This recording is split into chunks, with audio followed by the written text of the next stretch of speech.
एक गर्म सुबह थी जब रोशनी की पहली किरणों से रेगिस्तान के छोटे से गांव की मिट्टी की दीवारें चमक रही थीं। मिट्टी के घर, रंग बिरंगे कपड़ों से सजे दुकानों के स्टॉल और लालटेन की नरम रोशनी एक खूबसूरत दृश्य पेश कर रहे थे। उसी गांव की गलियों में एक नूरानी शख्सियत चलती हुई दिखाई दी। वह थी फेरी क्वीन। उसके लंबे नीले बाल, चमकती हुई बैंगनी आंखें और हाथों में एक खाली क्रिस्टल की टोकरी थी। बच्चे उसके आगे दौड़ते हुए फूल चढ़ाने लगे। हंसी और खुशी से गांव का दृश्य जीवंत लग रहा था।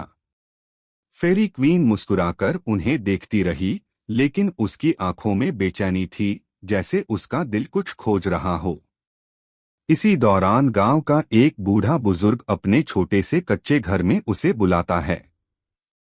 घर के भीतर चमकती धूप की हल्की किरणें थीं और बुजुर्ग ने अपने पुराने हाथ से दूर आसमान की तरफ इशारा करते हुए कहा कि रेगिस्तान के दिल में एक क्रिस्टल ट्री छिपा हुआ है, एक ऐसा पेड़ जिसमें रोशनी, जादू और रहमत छिपी है। क्वीन ने ध्यान से सुना, उसका दिल तेज धड़कने लगा। बच्चे भी गोल घेरा बनाकर उस कहानी को खुले मुंह सुन रहे थे। जैसे ही सूरज ढलने लगा, फेरी क्वीन ने अपना सफर शुरू किया और अपने गांव वालों को अलविदा कहकर रेगिस्तान की अनंत रेत के समंदर में कदम रखा। शाम का समय था। सूरज की आखिरी लाल किरणें रेत को सुनहरी समुद्र बना रही थीं। फेरी क्वीन अपने नर्म कदमों से दूर तक फैली रेत की टीलों पर चल रही थी। उसकी क्रिस्टल टोकरी उसके हाथों में चमक रही थी और उसके इंद्रधनुषी पंख सूरज की रोशनी से सुनहरी और हरी चमक बिखेर रहे थे। हर कदम पर उसके निशान रेत में गहराते जा रहे थे। दूर से शेर की दहाड़ का हल्का असर हवा के साथ गूंज उठा, जैसे रेगिस्तान की खामोशी के पीछे कुछ खौफनाक छिपा हो। लेकिन सफर आसान नहीं था। रात होते ही रेगिस्तान का तूफान शुरू हो गया। रेत का तूफान आसमान तक उठ रहा था। फेरी क्वीन अपने चारों तरफ से आती आंधियों में खुद को संभाल रही थी। उसके पंख तेज हवाओं से लड़ रहे थे, उनकी चमक कम हो गई थी।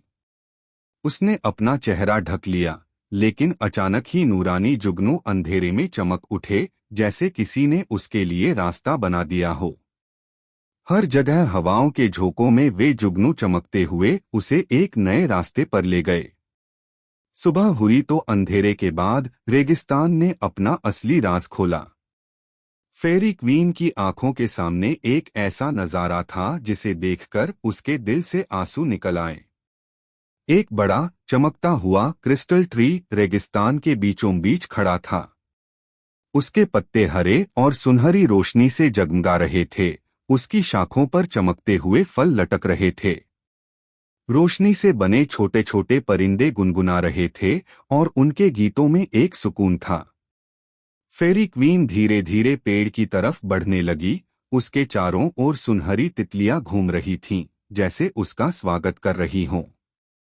जब वह करीब आई तो उसने देखा कि पेड़ के तने में एक छोटा सा दरवाजा चमक रहा है। उसके ऊपर पुराने अक्षर सुनहरी रोशनी से चमक रहे थे। क्वीन ने दरवाजा देखकर हैरानी से एक कदम पीछे लिया, मगर उसके हाथ का कांपता हुआ अंगूठा उस दरवाजे को छू गया और दरवाजा धीरे से खुल गया। अंदर एक नया जहान था।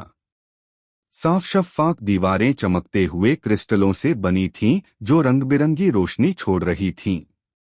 हर तरफ छोटी छोटी क्रिस्टल जैसी काया वाले जीव उड़ रहे थे, हंसते खेलते हुए फेरी क्वीन का स्वागत कर रहे थे।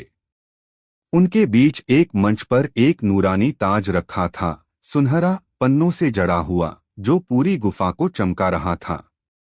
फेरी क्वीन धीरे धीरे उसकी ओर बढ़ने लगी। उसके दिल में हैरत और उम्मीद बढ़ रही थी। लेकिन तभी बाहर रेगिस्तान हिलने लगा। शेरों की दहाड़ ने सारी हवा को हिला दिया। रेत का समंदर गूंज उठा और दुश्मनों की तरह एक बड़ा झुंड शेर का पेड़ के चारों ओर जमा हो गया। फेरी क्वीन के पैर कांप उठे। आंखों में डर था, लेकिन उसने अपना दिल मजबूत किया। उसके पंख तेज चमक उठे और उसने अपनी क्रिस्टल टोकरी को आसमान की ओर उठा लिया। शेर पास आए तो फेरी क्वीन ने न तलवार उठाई न जादू का वार किया। उसने एक गीत गाया, एक नरम और मीठी आवाज जिसने रेगिस्तान की खामोशी को रोशनी से भर दिया। उसकी टोकरी चमक उठी, सुनहरी रोशनी की लहरों ने शेरों को घेर लिया। धीरे धीरे उनकी दहाड़ शांत हो गई। एक एक कर वे जमीन पर लेट गए, जैसे दोस्ती और सुकून उनके दिल में उतर गया हो। फेरी क्वीन के गालों पर आंसू बह निकले, मगर उसके चेहरे पर मुस्कान आ गई। उसने समझ लिया था कि असली हिम्मत तलवार उठाने में नहीं, बल्कि दयालुता का जादू दिखाने में है। सुबह हुई और फेरी क्वीन अपने गांव वापस आई। अब गांव की गलियां न सिर्फ रंग-बिरंगे कपड़ों और लालटेन से सजी थीं, बल्कि हर चेहरा मुस्कान से रोशन था। बच्चे उसके पास दौड़कर आए, उसे गले लगा लिया। दूर से चमकता हुआ क्रिस्टल ट्री अब रेगिस्तान का हिस्सा बन चुका था, जो अपनी रोशनी से पूरी मीन को बरकत दे रहा था। और फेरी क्वीन ने अपने दिल से जाना कि उसका असली सफर सिर्फ एक पेड़ ढूंढना नहीं था, बल्कि अपनी आत्मा की असली शक्ति को पहचानना था। और यह कहानी एक गहरा संदेश छोड़ गई, असली हिम्मत ताकत में नहीं, न डर से आजादी में है। असली हिम्मत तब है जब डर के बीच भी इंसान दयालुता का रास्ता चुनता है।